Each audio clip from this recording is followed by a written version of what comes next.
Hello, basketball fans, and welcome to the first edition of the EuroLeague Fantasy Podcast. My name is Frankie Sachs, and I'm pleased to introduce my friend and colleague, Senor Javier Gancedo. What's up, Frankie? Everything good? Ready for a fantasy season or not really? I am not only am I ready, I'm excited to do this podcast and for everybody to see why we call you the guru of fantasy.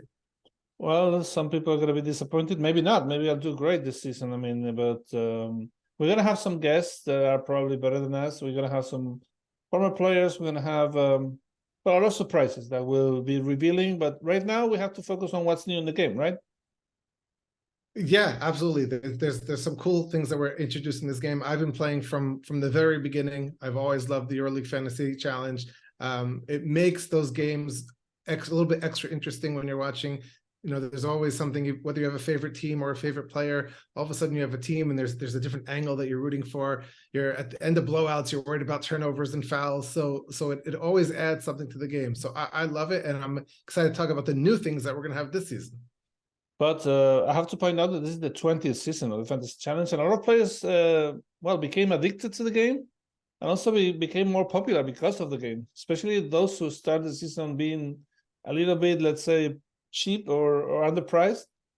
A lot of people buy them and they are asked around and everything. But since it's the 20th season, we decided to make a little twist, especially make the game look better. And we have a new stats page that I think is going to please everybody.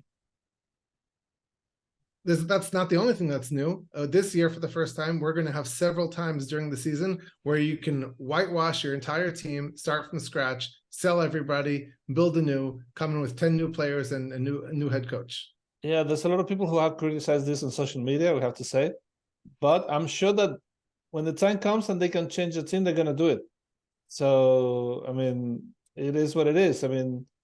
I think it's a great opportunity for people, especially for people who didn't have a good start, to actually, make a new team and try to, rejoin the race to win a private league or to win a league between friends or to even do better in the overall standings. So second chances are always good.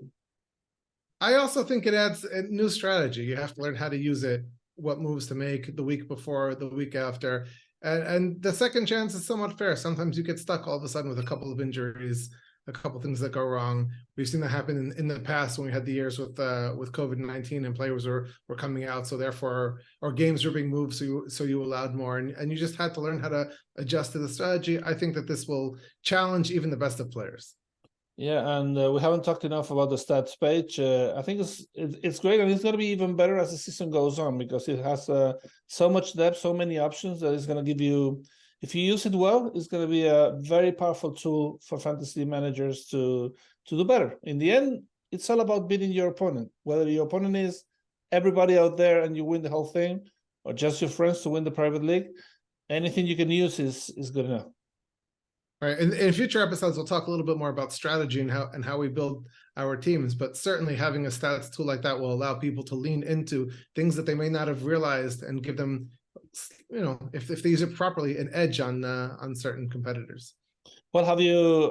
We have a private access to all the player pricing. We have to say, of course, it's already out there and you can see it. But we have him watching this for days and. What do you think? It's difficult. I tried to figure out a team mentally, and it's gonna be hard to make a competitive team in round one. I tell you. So because we've had that access, I've actually looked around and I'm quite excited for my strategy, which we'll talk about going forward. But I feel like there's a lot of options in the lower price ranges, which will be quite good. But what you need to hit also on is a couple of the superstars. So why don't you tell us about some of the highest priced players, which are the biggest stars in the game, and let's see what we think of them. Okay, let's start with the top 10. Let's see if you agree or not that the top rated player is Walter Tavares of Real Madrid.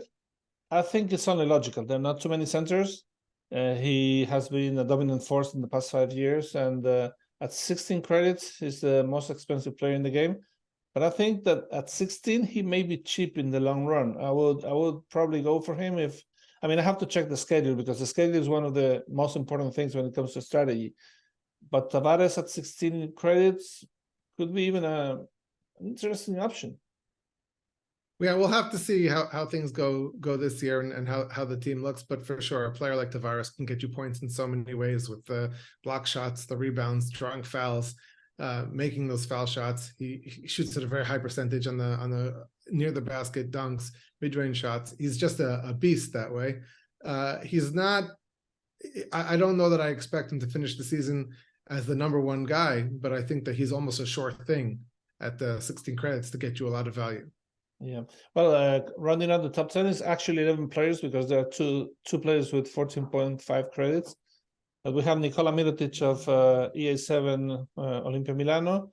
We have William Hernan Gomez of FC Barcelona, Kemba Walker of AS Monaco, Will Clyburn of Anadolu Efes Istanbul, Lorenzo Brown of Maccabi Pleitzika Tel Aviv, Matthias Lesort of Panathinaikos Athens, Mike James also of Monaco, Wade Baldwin also of Maccabi, Juancho Hernan Gomez, Billy's brother of Panathinaikos, and Shane Larkin of Efes. I think there are no surprises here. Those are superstars. There are three newcomers, actually, the Hernan Gomez brothers and Kemba Walker. And these are the three players I would try to maybe avoid for the moment. Wait and see, right? I mean, I don't think they're going to have a sudden impact in the competition, especially since the Hernan Gomez brothers have been in the FIBA World Cup. Maybe they won't be fully adjusted to the new teams, but that's how I see it. I'm not going to go for these three guys in the beginning. I could not agree more. I think you always want to be careful with guys who are new to their teams. Certainly guys who are new to the EuroLeague, which is in the case of Kemba Walker. More power to him if he proves us wrong. But I just think it'll take some slow going. They've got a strong, healthy backcourt there, a lot of good players. So I don't think they have to rush him and make him, give him the ball that much, force him to do that much early in the beginning. You've got an MVP candidate there in Mike James. So I think Kemba Walker may not have an instant impact or huge instant impact out of the gate. And also the Hernan Gomez brothers, like you said, they were away. They're new. They're back from the NBA. There are new teams. Those teams may build around them. I believe they will build around. Those guys will be stars down the stretch. But after missing the first part of training camp, I'd reserve at least to see how they're doing in the last couple of games before round one. There are three players that I consider very, very, very interesting who are not in this list. Facu Campazzo is one of them. And Facu is exactly, let me check. Facu is at 13.8 credits. Zana Musa is 13.6. Maybe too many Madrid players, but I think that these three players are going to be the stars of the team along with Gabriel Deck. And Nikola Milutinov of Olympiacos is listed at 14 credits, ranking 13th overall.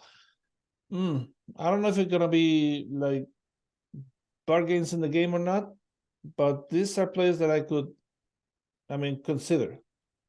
I have one bargain already picked out, which I think I will wait I won't reveal just yet, but I will say he's somebody who's under 8 credits, who I am picking guaranteed to be one of my go-to guys, at least at the beginning of the season, unless something, goes wrong in the next couple of weeks. But there's a lot of good value. I think that people who are looking for bargains at the end of the bench will see a lot of value in the lower scores, and you have to pick wisely with the guys who are valued at 13 credits or more.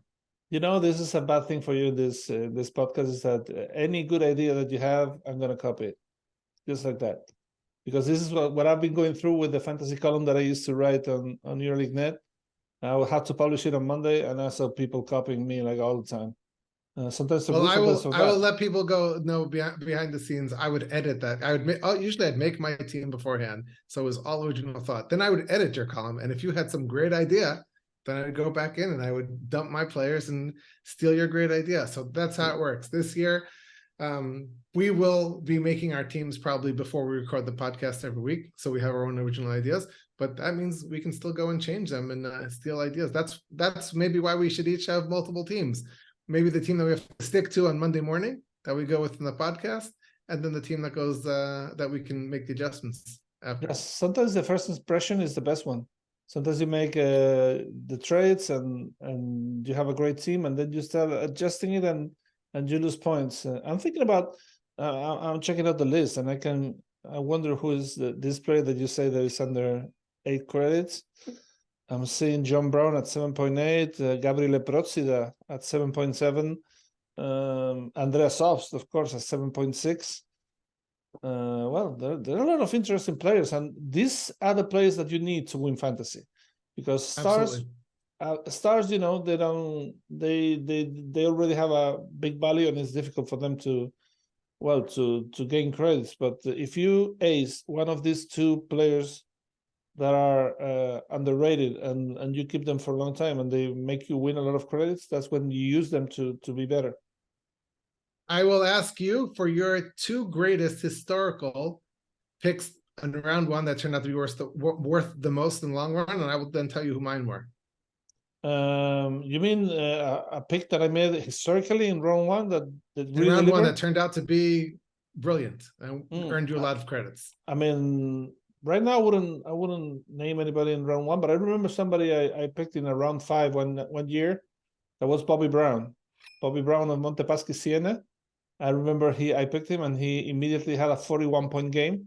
And after that, he was a monster. He was putting 25, 26, 27 PAR every day for like 8-9 consecutive games. And it was crazy. It was my best fantasy pick probably of all time. So my best two were Nikola Pekovic, his first year at Partizan. I had him already round one, and he was undervalued, and he was a monster.